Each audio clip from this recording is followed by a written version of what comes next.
To say I'm going to sit out or to say I'm not going to, what I can say is I'm very disappointed with the communication that's been had. You try not to let the business become personal. I think over the last week or so, it's become personal, unfortunately. Trey, what you want, cause we don't know, and it's confusing. Take, on your deal, but practice time you are refusing. Holy Lord, I sit home by the phone, waiting for a trade.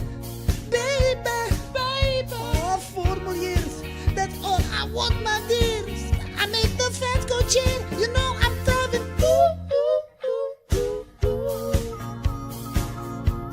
Yeah. Now go, where you want. Just get us a first round selection, or you come to play. We don't need more communication. What can I do, girl, to get through to you? Can't call or text you, baby. I'm standing here, reporters in my ears. Baby, 2 straight years, you know I'm thriving.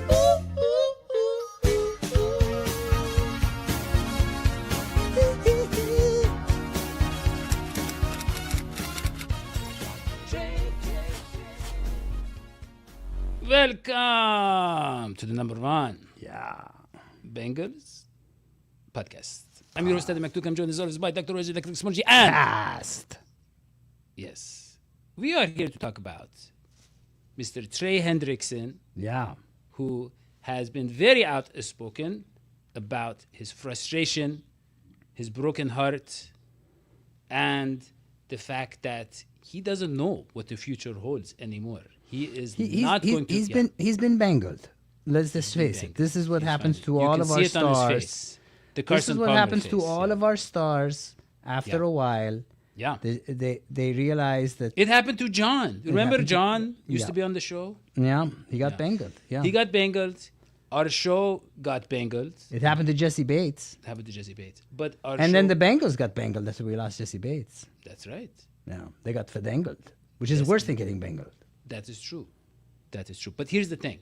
Yeah. We lost John, but as we lose one generation, we find a younger generation. Two time luminaries. and time again. Yes. And so today we have two brilliant Yeah. guests. Yeah. They work for Gridiron Grading, and I'm so happy that they're here to talk about the Trey Hendrickson situation and the NFL schedule drop. So I want to welcome to the show Mr. Andrew Winter and Mr. Ryan Albaum. Wow. Yes. Thank you and welcome to the show. Well. Hey guys, good to be here. Thank you for having Good us. to have you. Luminaries. Yeah. Absolutely. I think we can roll with that. You should. So, guys, what is going on here with Trey Hendrickson? With Make sense of what doesn't make his sense, could you? agent, is the agent him? Is the problem, is he at fault for taking that 1-year deal in 2023? Or is it really just a case of the Bengals don't like paying 30-year-old guys multi-year contracts? What's going on? I don't want to start with Ryan.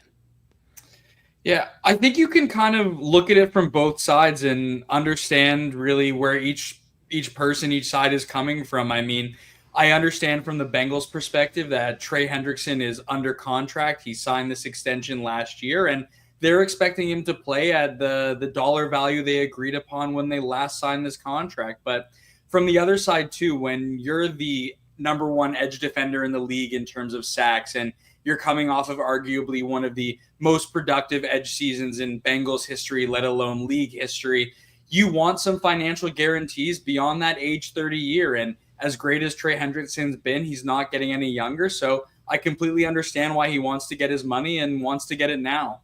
Yeah. Well, Andrew, what do you think he's going to do and what happens? Well, let's start with that. What do you think what is his game plan here? Because what are his options? He is up against some tough negotiators. I don't know if he realizes. These people are ruthless. Yeah. They are. He I would said agree. something very funny, which was very true. He said if my production declined, they would have wanted money back. I loved it. That was It good. was so accurate. But it wasn't a joke. It That was was not tough. a joke. That's It was not true. a joke. And I feel like we are obliged to play this clip real quick, Andrew, real quick. Andrew.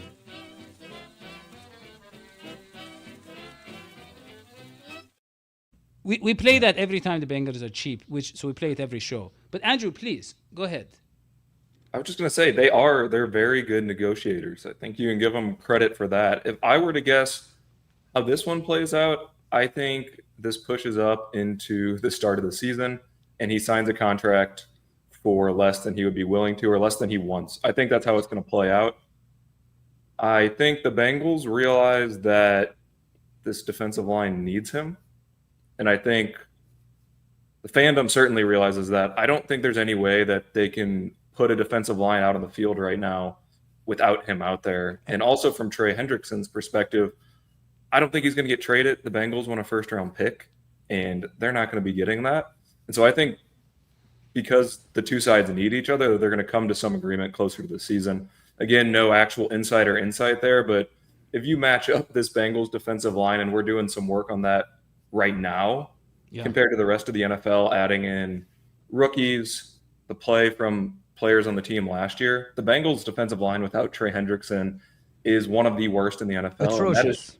That Atrocious. is really hard. It literally has made me vomit a few times. Literally. Yes, I was it's watching the game, vomited. Pretty Now, rough. Andrew, quick question for you, following up on the last question. A lot of us from afar are looking at the Trey Hendrickson situation, and we are noticing that it all comes down to a text message, right? Who dis, new phone. Zach Taylor sends a text message to Trey Hendrickson. He becomes down on his phone, and it says, "You don't show up to practice, young man. You're in big trouble." Now, my question is this. I'm not an athlete, but isn't Zach right? I mean, he's a player. He's negotiating his contract. It is either going to or going to not get negotiated. But in the meanwhile, show up to practice, young man, because the season, it's going to start in a few months. What do you think about that? I think Zach Taylor was the voice of the organization in that he probably didn't love doing it, but it is the reality. He will get fined if he's not there for specifically mandatory minicamp. I think I read that it's another 3.5 weeks or so before that hits, but I think that's just Zach Taylor taking one on the chin for the organization. I can't imagine that he was the one really forcing that down, but it is the reality. I think Ryan from the legal side probably understands Ryan the bylaws there a little bit better. Because you're a it's fine lawyer, to do. Ryan, Ryan, because you're a lawyer, you're going to be able to talk to the human element, the emotional element here. We all know how. Oh, absolutely, of course. So, from the human element here, why was Trey so upset and disappointed when he receives this text message from Zach Taylor? It's just a job.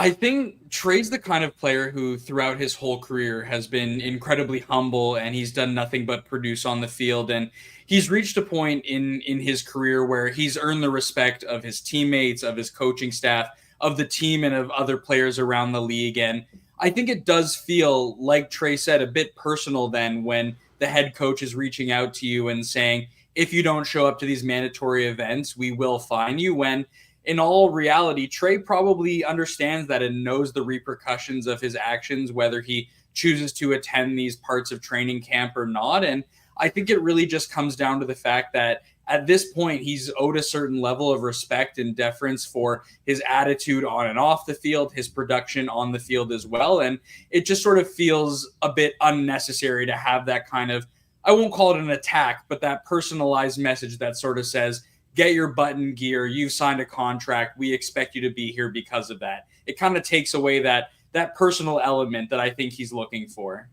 Now, I want to add another element, another layer to the cake, another crumble to the pie. My sense is that Trey knows that two gentlemen who were negotiating their contracts didn't get such texts. And those people, those people would be Jamar Chase and T. Higgins. Right. And he knows that that's the case, and that hurts. That hurts to be the number one defensive player and to look on the other side and see, oh, you guys are willing to go the extra mile. You're willing to, put on your shoelaces and do a tap dance or whatever for T and for Jamar. But when it comes to good old Trey, I'm like, I'm just an old donkey that you're just going to ride until you can't ride me no more. What do you think about that, Daddy? Well, that's exactly what it is. And like Andrew said, he is the company's voice right now, the organization's voice. And the organization doesn't value Trey the way they valued Jamar. And so they and I think Trey was upset and somewhat shocked because overall, Zach Taylor has been a player's coach. He's pretended to be on the player's side, let them kind of slide when it comes to missing practice for contract situation, all that kind of stuff, saying I want what's the best for them. But when it comes to Trey, it's very clear, no, old donkey, like you said, old donkey, no. You have to take a bargain deal or get out. Yeah. That's the message they've been sending. Here is my hand. In it is a carrot. The carrot is muddy. Eat it. Right. Well... And Lord knows, Andrew, where the carrot has been. Nobody knows. Is that mud, Andrew? It could be. Could be. Could be. But in the farming world, it could be many things. It's not money. Mr. Andrew Winter, I want to ask you, now we are faced with the situation. Either Trey gets a 4-year deal, which he's not going to like, which is going to be way lower than what he expected, or 3-year deal, or something that maybe he, or they trade him for like a 3rd-round pick, maybe. They're not going to get a 1st-rounder, maybe a 2nd. I don't think so. Or somehow he plays. But we could be facing a situation where, at least at the start of the season, we have to rely on Myles Murphy and Shamar Stewart. Oh, my Lord. Mr. Andrew Winter, what did you see in there? Let's say Myles Murphy. It's going to be a long winter, ain't it, Andrew Winter? Go ahead. I think Myles Murphy and Shamar Stewart are really good complements to Trey Hendrickson because they're pressure generators. So when I think of types of guys you have in the defensive line, you have 1, guys who create wins, and then 2 guys who create havoc. And Shamar Stewart and Myles Murphy, they will chase guys down, they will hustle, they will get pressures on the quarterback, but they're not going to win. Trey Hendrickson actually creates wins. He can win his one-on-ones. He can destroy plays on his own. So if the plan is to rely on Shamar Stewart and Myles Murphy, they are certainly in for a world of hurt because they don't have anybody on the interior defensive line that can do what Trey Hendrickson does either. And as much as we want to bet on upside, what we've seen with prospects is that if they didn't produce in college, it's highly unlikely that they're going to figure it out in the NFL. And both Shamar Stewart and Myles Murphy didn't win in college, and Murphy hasn't won in his first 2 years in the NFL. I think we can expect a lot of the same from Shamar Stewart, unless we're assuming that Al Golden is a miracle worker. So I think that's where you're at. I love that. Let's be honest. I think, Andrew, you're being very positive and you're being very gentle. But I think and I know that in the world of honesty, Shamar Stewart, this man, I have not seen him. I never even saw him do a sack. What I saw him do was just run really fast and get close to doing a sack. Which is fine if you have Trey Hendrickson who can win. I think Exactly. Shamar Stewart, we've been talking about him which is the complete opposite of what everybody else is saying, but we see him as a high floor, low ceiling prospect. And that's because we don't see him ever becoming a guy who wins from the edge, but we think because he's so freakishly athletic, he can make plays. He'll disrupt. He'll distract the linemen from double teaming too much and that kind of stuff, right? But the metaphor we're using was he's finishing sacks. He probably won't ever do that. He cannot He will finish, never finish when it comes to sacks. No. But that's okay. He hands the baton off to Trey here. Yeah, and then Trey would finish with that the baton. sacks. Yes. I think they can get away with that. Yeah. Well, here is my thing, Mr. Andrew Winter. I appreciate that. Yeah. And I want to ask you, as someone who has watched the Bengals for years, draft people, and then you've seen how they develop or don't develop them from a very simplistic perspective, which I mean Hoji's perspective. Yeah. We see that it doesn't look like they are the team to take projects and get them. Like if you look at the players they've had over the years who have worked out, you have your AJ Green, you have your Jamar Chase, you have your, they have been, even if you look at Andy Dalton, like they were just about as good as they could be when they arrived in Cincinnati. Right. They had everything that they were going to get. We have not seen guys who are like, okay, they have some physical, they have this problem. They There have are to no learn to use their surprises when hands. it comes to the Yeah, Cincinnati Bengals. it's basically either they're a home run right out of the gates as a draft pick, or they're never going to be good. Because the Cincinnati Bengals are bad at drafting. And developing. I'm And saying developing developing. and scouting. Yeah. So Mr. Adjuvinter, yes. And then Mr. Ryan Album.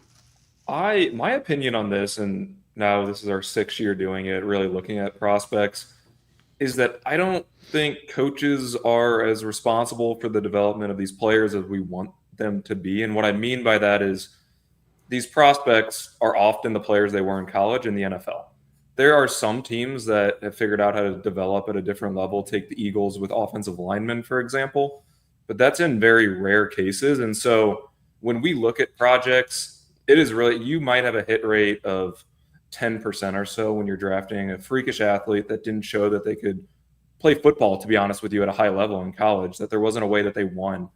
And so I think it's really hard, and I don't think this is unique to the Bengals, to be honest. I don't think it's a Bengals development problem. I think it's more of a scouting and drafting problem than it is the coaches being responsible for developing them. And I think you even take a guy like Amarius Mims last year, and we're all talking about him now as a project potentially that developed last year. And that's not the case with Mims. He was good in college. That was a great pick by them, and he showed it in the NFL. And so when you take a guy like Myles Murphy, we'll take him as an example. He never really won in college at Clemson. So expecting him to come into the NFL and then win, it's really hard. And we don't see that happen very often. And yet they wasted their first round draft pick on that man. No, Myles it makes Murphy you was second round, right? No, I think he was talking First about First round. Yeah. Oh, Myles Murphy. Oh, yeah. That's a waste. Well, Big waste. yeah. We just have to rethink about our expectations, I think, for these players. Like if you view Myles Murphy as a second rounder and he plays like a second rounder, that's a win in our book. But when you draft him in the first round, of course, the expectations are so much higher, which is unfair to the player typically.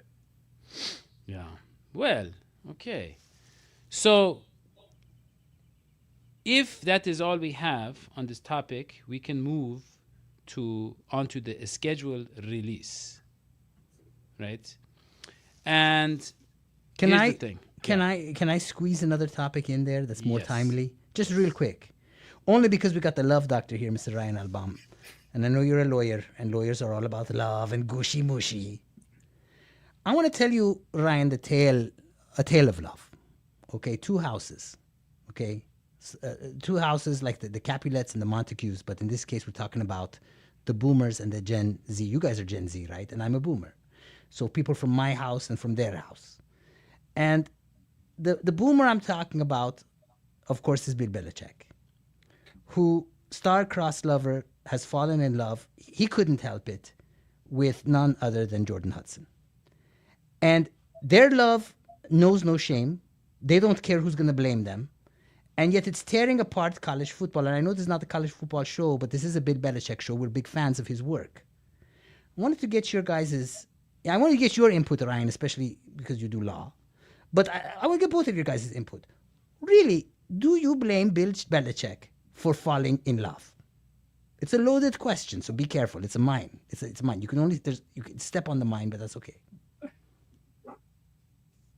I think the heart wants what the heart wants. The heart wants. And you can't fault Bill Belichick for what he did. I mean, if you can find someone that cuts you a strawberry in the shape of a lobster, I think you've got to lock that down as quick as you can. I mean, Andrew's tried to do that for me. It has been not good anytime he's tried it. So we're having a couple fights these days. But yeah, the heart wants what the heart wants. And if that's what Bill's looking for, we're all for it. Wow. Andrew? I didn't know about the beautiful. lobster Will you fight strawberry. for the honor of Bill Belichick, Andrew? What do you think? She might be really good at scouting. That could be why he brought her in. Just a valued asset to the North Carolina personnel team. But it's tearing apart North Carolina's climate and the politics there. It could be, but I don't know. If they're playoff contenders next year, maybe we can come back to it. I also respect Bill Belichick's work. Well, I have a vested I have interest. to trust him to see how it plays out here. I do have a vested interest in this topic, having myself been in a very similar situation 2 years ago, but that is a different story. Yes. Okay. So, Mr. Andrew Winter, Mr. Ryan Album, we want to move on to do a schedule, the Cincinnati Bengals schedule, and I'm going to turn to Ryan to break it to us one by one. What do we got week 1, Brian? Week 1, Cincinnati's going to be in Cleveland, and they're going to start off with a classic AFC North rivalry game.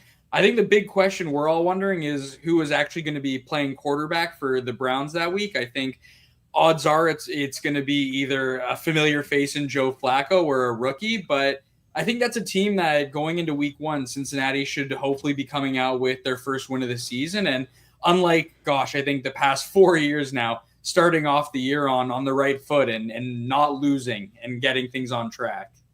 Wow, I love that. Yeah, I mean, I like the positivity. I love the positivity. It looks like, I could see them starting Joe Flacco, but they drafted like 4 people and they picked up they have like 8 or 9 quarterbacks that they're trying to figure out. Yeah. But regardless, that's a game. Really, if they lose that, it's going to be like losing to the Patriots last year, week 1, where it's just like, okay, so this team is a mess, not a contender. It's going to be a big disaster. They can start whomever they like. Yeah. But mark my words, I said it on the show.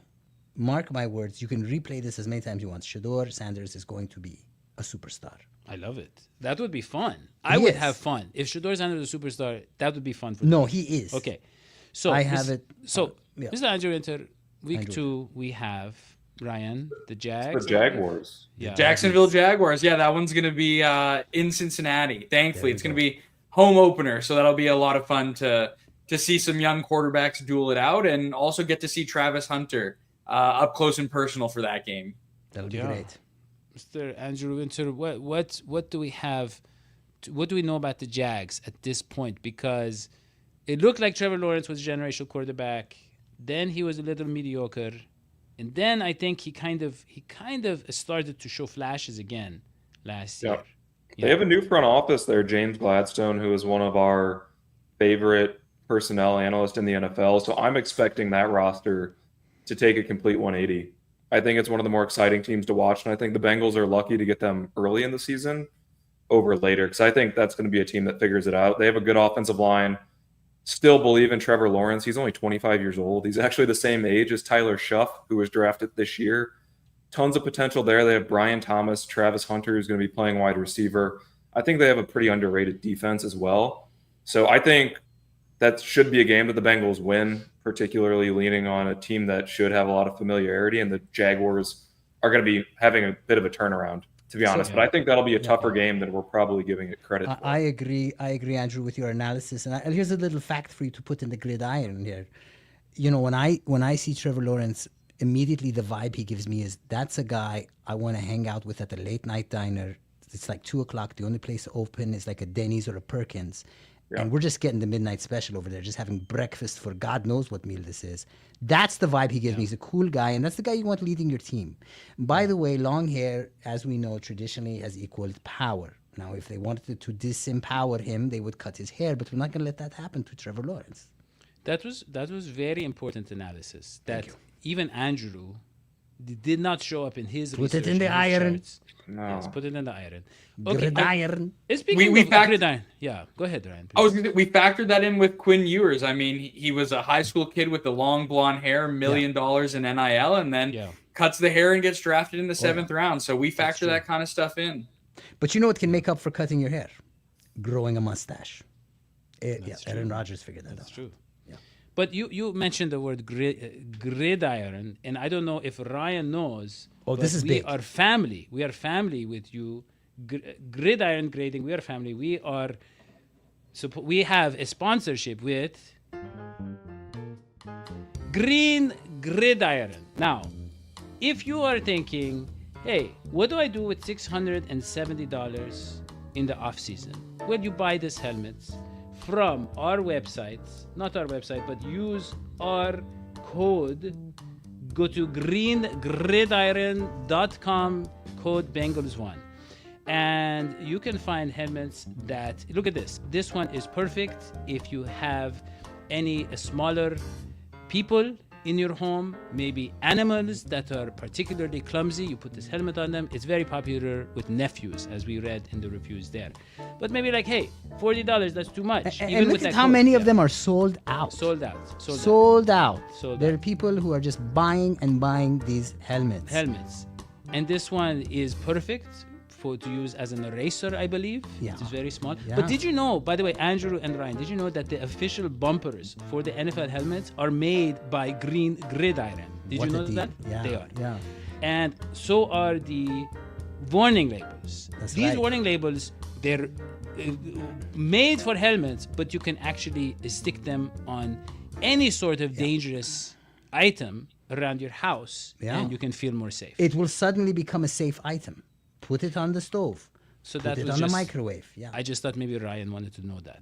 No, that was just No, I mean, I've got $670 that I'm looking to spend, so Well, you're I'm just gonna the right person. use code Bengals1 at Gridiron, Green Gridiron. That's where we're gonna go. Yeah. Great. I mean, another option, if you have that money, you could directly just deposit it in our There you patreon.com/DHS go. Sports. And when you become a paid member, like $670 a month, for instance, you get all of our songs for free, like the one you heard at the beginning of this. That It's would be free. a sounder investment for you. Just saying, for you. Yeah. And here's the thing we just discovered that before there was a limit to how much you could spend, but currently there is no limit. You can give as much as you want. You can. Look at the Right. beneficence. Look at the kindness. Look at the love. Look at the openness. Yeah. You can spend as much as you want on patreon.com, and we ain't gonna stop you. No. We would used to not. stop you, but now we won't. We will not stop you. Ain't never gonna make you stop. Never. But we will not stop giving away our songs for free No. to people who pay. Okay, let's get back to the schedule because we have week 5. Oh my God. Ryan, we have the Lions, Oh Lord. the Detroit Lions. The Detroit And Lions. We are playing Good them team. at Bengals. Oh jeez. That's where we're playing them. Bengals So- play worse at home than they do away. You guys know that? You know why, right? It's the turf. Burrow doesn't play well on turf. So when we go play places where there's gas or grass, then Yeah. we do better. I don't know if that's true. I don't know. Andrew, is that true? Oh yeah. I don't Let's think put it in the gridiron. Put that. Why give I'm that not one sure for either. free? Yeah. I don't know. You've confused Andrew. Good work, Dr. Hoji. You have I know confused Jared Andrew Goff does not like playing outside of the dome, so that could be positive. Okay, Yeah. good. Well, he's gotten to play That's a now tough matchup, his whole though. career. Yeah, it's That's a a tough tough matchup. matchup. They're a Loved good him in team. Barbie. I will say this, Andrew. You have to agree. When it comes to a big time matchup, as okay as Jared Goff is, I mean, Joe Burrow every time. I mean, there's no question that if it's going to be a down to the wire game, like we have a huge advantage there. Like they have a loaded roster, but we have a loaded roster because we have Joe Burrow and Jamar Chase and T. Higgins. Well, and then- if T and Jamar are both healthy, you got a great offense. But look, Yeah. we're looking at a scenario as Andrew laid out for us, where Trey might be at home. Trey might be at home. Trey I might don't think not be- so. I don't think he can afford to lose $21 million. I don't see him sitting out and entering free agency as a almost 32-year-old again. I don't see it. Do you, Andrew? Well, I don't think he's even eligible to do that if he sits out. I think he'd be more likely to retire, I think, than be sitting there in week 5 not playing at all. But the Lions game certainly one where you are going to want Trey Hendrickson out there. That's what I was saying. Yeah, for sure. Yeah. That was good analysis, Andrew. Thank you. Thank I wish you. Dr. Strong as I Hoji had got. that. Yeah. Yeah. So, okay. Then, so that's a kind of okay Who can matchup. decipher And then the I'm going to hieroglyphs jump, that Tippity Top is sending us? Ryan, I'm going to jump to week 14. I don't know if we have any other big events between week 5 and week 14. No, that's Let it. me know if we do. But week 14, we are at the Buffalo Bills. Why Oh, are we geez. at the Bills? Because we embarrassed them so many times. So close to your neck of the woods too, Ryan. Yes. I'm excited. That's probably one of the games I'm going to be able to get to go to this year. But I think we all know what happened the last time they played in Buffalo. It was that magical playoff game in the snow where Joe Burrow kind of just took over and the defense really shut Josh Allen and those Bills down. So that's a game where you really are hoping and praying that Trey's on the field, because if he's not there, I don't want to know the kind of things Josh Allen is gonna do to that Bengals defense. And gosh, poor Josh Newton's gonna have a tough day on the back end there. But I think that's a game that I'm surprised isn't prime time. It's scheduled to be at 4:25 right now, but it could get flexed given that it's later in the season. But I've got to imagine, and I think Bengals fans are hoping that that's going to be a game between two teams atop of their division, trying to lock up some type of bye or at least compete for that number 1 seed in the AFC. Yeah. And you know, that game that you speak of, is a game that actually replaced the game where they were struggling so much they faked a heart attack. Well, they didn't figure out like what happened was Sean McDermott. I'm not sure if I'm saying his name correctly, but McDermott? I believe that is his name. That The can't be it. the coach for the Buffalo Bills. Correct me if I'm wrong. Sean Ryan. McDermott, yeah. Dirtmat, Sean- yes. McDermott, yes. So what happened was, if you guys remember, I remember. Zach Taylor said to him on the field, "Hey, he said we can't go on playing," and so they agreed to play the game later in the week. And then he said, I can't leave the player, I can't leave him alone. So he went to see him in the hospital, and he said, we'll finish the game in a couple of days or something. And then he got on the plane and went to Buffalo. Wow. And he ran away. And the story. NFL decided to count that one in favor of the Bills. From Well, what I not remember. exactly, but they didn't consider the fact that if we won, we would be in contention for the number 2 seed. But they did on behalf of the Bills and the Chiefs being number 1 and number 2. So yeah, we kind of got left out of that. That was the problem with that, and that's why the Bengals were so upset at the Bills and took it out on them. And correct me if I'm wrong, Andrew, I believe that was the greatest performance by the Cincinnati Bengals in franchise history. Yeah. Like And analytically. the guy ended up being totally fine. Like he's still playing football. He did die, so that is not ever good for your health. No, he didn't. He died. He died briefly on the field. But now he's still playing football. That's true. He is now not dead. But you can only die once. No. Well, I mean, you're talking about reincarnation. He was reincarnated as a football player? No. But the point is, Andrew, I feel like Andrew is not enjoying this conversation. But I would say that the point is the Bengals were clearly, whether that story was true or not, that's what they were saying. And so they were really upset at the Bills. And beating them by, 26 points at home, In the snow. when they were, all of that was the most unexpected, impressive performance in franchise history, like according to like EPA and the stuff. The analytics. Josh Allen is the most overrated top 5 No, quarterback. he's there good. is. He's No, pretty very good. overrated. I No think he's pretty offense, good. Ryan, because he's from your neck of the woods, but he's overrated. He's not in my top 5. Ryan. You know who was? in my top 5. You know who was? He is in your top 5, Andrew? I think so. I think he's really good. I think I think he's in my top 3 if I had to he's- go there. No. I'd put him right next to Burrow and Mahomes. I would. I think you're right, because who are you going to put? Lamar Jackson above him? Like Lamar He Jackson. overthrows. Lamar Jackson is I think not Josh good in Allen playoffs. scares me because he is. He's a big boy. If you get him on a bad day, I mean, a good day for Josh Allen is a bad day for the Bengals. But if you catch him on one of those days, that's really tough to stop. He's That's running true. well. He could crack a and walnut with his biceps or his accuracy's up. butt. Yeah. That is not what Andrew is trying to say, but I'm sure he has big biceps too. Yeah. Yeah, he's huge. He's like a moose. Yeah, he's big. So, okay. So, other than the AFC North games, the only other ones that we are seeing right now are the Patriots at Bengals week 12 and the Cardinals at Bengals week 17. I don't think anybody knows who is on those rosters, so we don't have to discuss those unless you two gentlemen. Nobody want to. cares. No, okay, move on. Nobody cares. Ryan, any other final thoughts on the schedule? I think the only one you might be missing, Daddy-O, is, and Andrew can correct me if I'm wrong, I think Cincinnati's playing a primetime Thanksgiving game against Baltimore, and wow, that's not something either of us were expecting, getting that 8:20 p.m. slot, but we're really hoping they win because that will set a lot of families off in Cincinnati if they don't come away with the W for that game. Yeah. Wait, you guys are that is Bengals fans? We are. But when they win, we are. But why? What makes you Bengals fans? What brought you to this evil neck of the woods? I liked the stripes when I was a kid. It's as simple as that. Back when It's hypnosis, Fox. I think. A lot of people have that. free Sunday ticket, they had those little bubbles that they would put next to like the score ticker. Yeah. And I just remember seeing the stripes, and that was a cool one. And then Chad Johnson really bought me in. Oh, He's probably my all-time favorite player. They call him Still is. Okinawa. And I was locked from then. That is Joe Goodberry's story too. A lot of people's story, and it makes sense. I mean, What's I get Ryan's it. stories?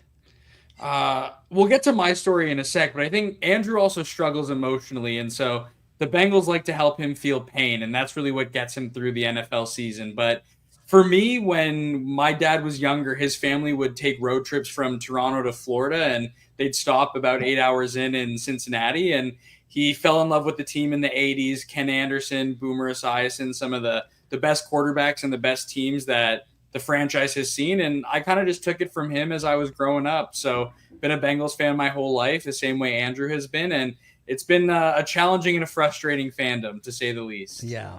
Yeah. Yeah.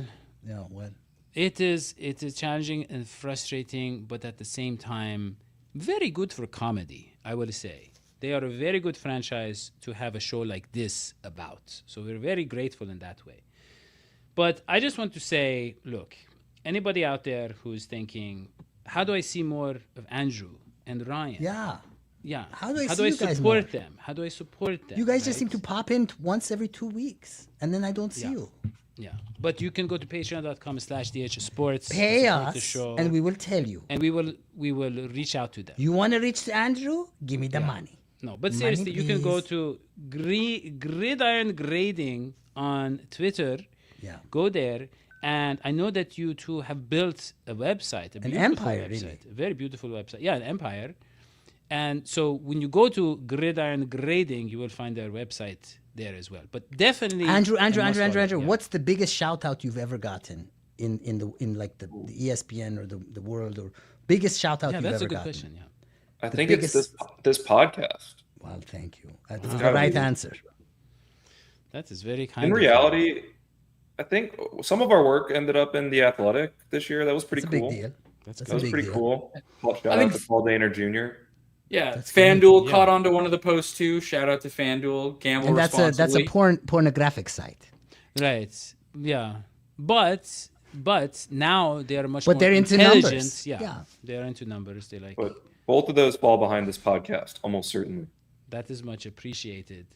And And you can go Really? to my FanDuel that is not what it means. and The OnlyFans duel. I don't think you're understanding what FanDuel I is think about. I'm under the hashtag GILF. Grandfathers cannot say the rest. Listen, this is also a podcast in case you didn't know. So you can go to iTunes and don't forget to leave a review and we will feature it on the show. Nobody has taken this up, so we have not featured any on the show. But really, I want to thank Andrew and Ryan for being on the show. And with that, I want to thank our fans yes. for being so active in the chat. Yes. Yes, we have 4 fans. And we want to thank all 4 of you. Thank you. Just like that.